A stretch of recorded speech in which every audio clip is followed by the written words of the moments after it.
Hi, good afternoon, everyone. This is Maria. I am with Perryman and Associates, and I am incredibly pleased today to introduce Mr. George Padilla, who is here from Avalara to share with us a little bit about the product. And without further ado, I will go ahead and turn it over to George. Hi, thanks, Maria. Appreciate it. Again, my name is George Padilla. I'm with Avalara. And today I'm just going to talk to you really quickly about simplifying tax compliance with Sage Sales Tax. So right now, there's 31 states that are operating in a deficit. $55 billion equals that shortfall, and $24 billion is due to uncollected internet sales tax. So why is that important? Well, because 47% of total state revenue is based on sales tax. And the reason is because no one has ever gotten elected by saying that they're going to increase property taxes or they're going to increase income taxes. It just doesn't happen. It seems to be that sales tax is the best way of collecting revenue with not too much fallout. So right now what the government is doing is that they're changing the laws and the rules to actually go against and collect that tax a little more aggressively. So Nexus, which I'll talk to in a bit, is no longer based on physical presence. And there's a whole bunch of laws that are currently in Congress that are going to change what taxability rates are for certain products. And it's not just based on internet e-commerce, it's also going to be on service and manufacturing. And I'll get to that in a little bit as well.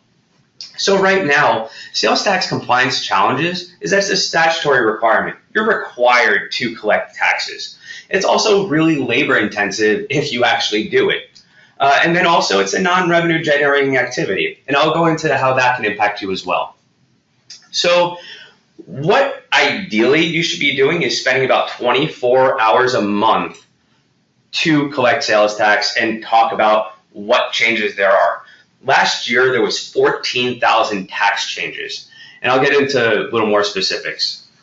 So 44% of people who were polled say that they don't know the last time that they updated their sales tax process.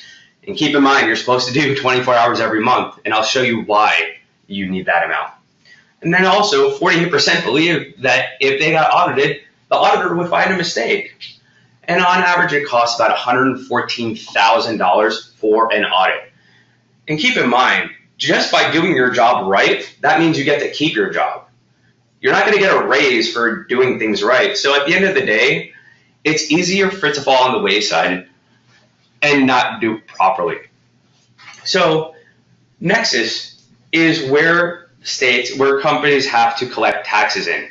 And it used to be a physical presence. However, with an expanding Nexus led by Amazon, it's not necessarily the case anymore. Now something that will establish Nexus is remote workforce, hosted data centers, distributed customers, trade shows. If you show up at a trade show, you are establishing Nexus because they know you're going to be conducting sales there.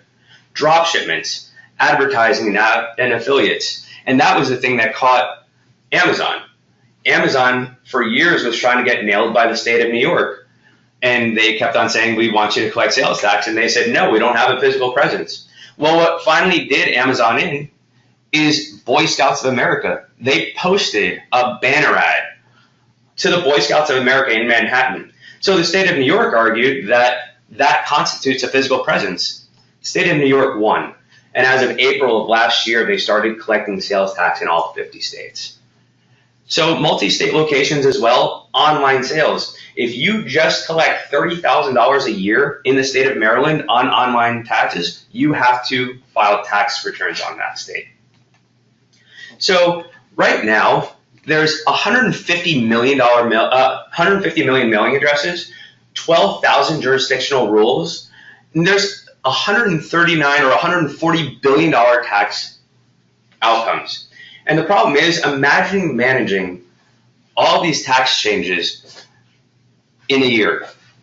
So I'll show you some examples of some interesting taxes that make absolutely no sense. So if you have a bagel in New York, well, a bagel is considered food, right? Well, if you buy a bagel, it's tax-free. However, if you slice that bagel in half, it's taxable. You know why? Because it's prepared food. So now there's a service involved, so now it's taxed. A candy bar.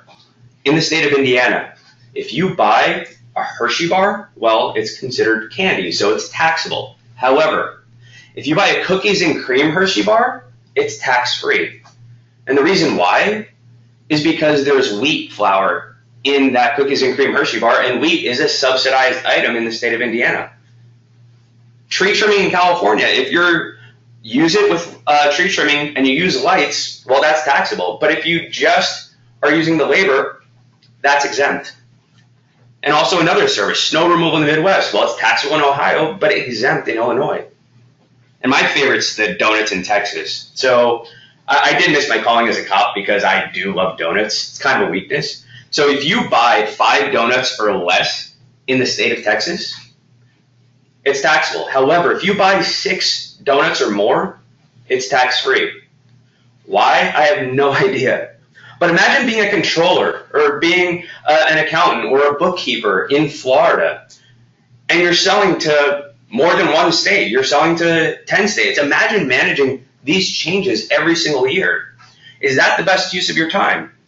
Or maybe a better use of your time could be streamlining your accounts payable or streamlining your accounts receivable department, or looking at the feasibility of bringing a product to market in a certain demographic area. That might be a better use of your time. That's a little more revenue generating activity than just calculating the changes that have happened. And again, it was 14,000 changes last year. So then you think that maybe I'll just use a tax table that has zip codes. Well, zip codes are also incorrect. Zip codes are made for mailing things, not really done for collecting taxes. And I'll show you why. Take, for example, Denver, all right? So Denver, you have all of these zip codes. So let's say you were just going to base it on zip codes alone. Well, let's take Greenwood Village at 80111. But now look at all the municipalities. And because of redistricting or gerrymandering, depending on what side of the political fence you're on, these municipalities are all not uniform anymore. So in 8011, you would have missed 7 out of these tax rates because you would have used zip code. There's at least 6 different municipalities within that zip code alone. So it's inaccurate and it's risky. And an auditor is not going to let you go say, hey, well, you did your best job. I'll let you go this time. Auditors get paid by finding mistakes, and this is a prime example of something that can happen. So trends that are also leading to automation are business services. Because we've become a service-based nation because a lot of manufacturing have left the country. So that's a loss in revenue. So now they're trying to find a little more ways of getting creative in collecting those taxes. And again, those laws that I showed you before are just some of the examples. But also the Supreme Court in July is going to hear a court case as to what constitutes nexus. We have a neutral position on it, but it will definitely change how taxes are viewed, sales taxes are viewed in certain states on e-commerce. And then also software. This is possibly the most ridiculous tax table I've seen because there's 450 different ways to tax software in the States. So whether it's based canned software that's delivered, downloaded software is taxed a different way, customized software that's downloaded, or canned software, or cloud software. Now imagine being a software company trying to figure out what are the correct tax laws and what are the tax tables for your software. Then also manufacturing. It's gotten more complex because you're looking at landed costs, VAT taxes, and use taxes. And the global community is becoming a little more keen on collecting these taxes accurately. So sales tax is a problem. And what can be done with it? Well, Avalara is the only end-to-end solution that can address these issues. I'll never bash my competition, but I can say that we are the only end-to-end service that keeps everything in-house. Data security is a very important part and what we pride on to be private. So whether it's just your AvaTax, your exemption, certificate management, or if you want us to file your returns for you so you don't have to, we can take care of that all in-house.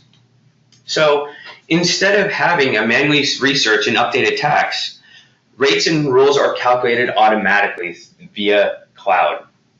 Instead of reset Nexus over and over, you set it once and then it's done. You don't have to set it again. Instead of spending hundreds of hours a year, your time is freed up because we do it for you. And if you get audited, transactional data is available immediately. You don't have to figure out where your exemption certificates are or what you collected in taxes. We have those reports that are already built in the system. And then we apply the right rate every time because we guarantee it.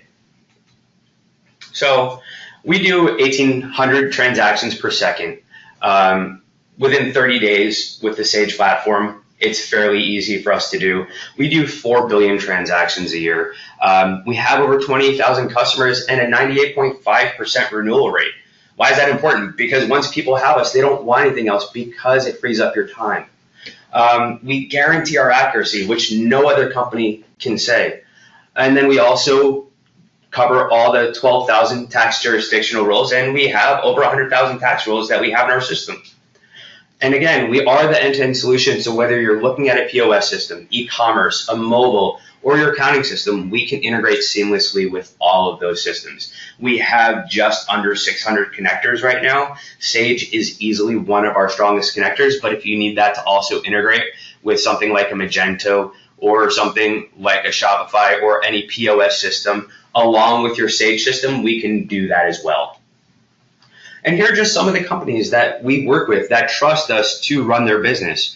Right now, we are the tax solution provider to Amazon in Europe. We cover all of their VAT taxes.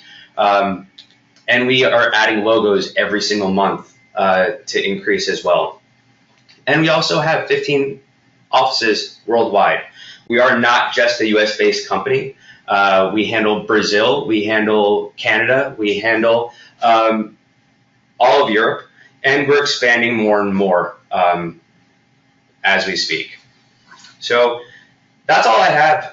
If you do have any questions, please feel free to reach out to Perryman and they will reach out to us. You can also reach out to us directly and I'll put you through to the right salesperson, but Perryman should be your first go-to person just so we can coordinate a little bit better with your individual needs as they're intimate clients of yours. So thank you very much. I appreciate it.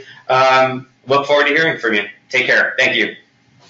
All right, everyone, and like George said, Perryman will be kind of the first point of contact. If you're like me and it takes you a second to get your questions together, please feel free to reach out to us at clientcare@perryman-sw.com, and we'll be sure to get back to you. Thank you. Have a great rest of the day, everyone.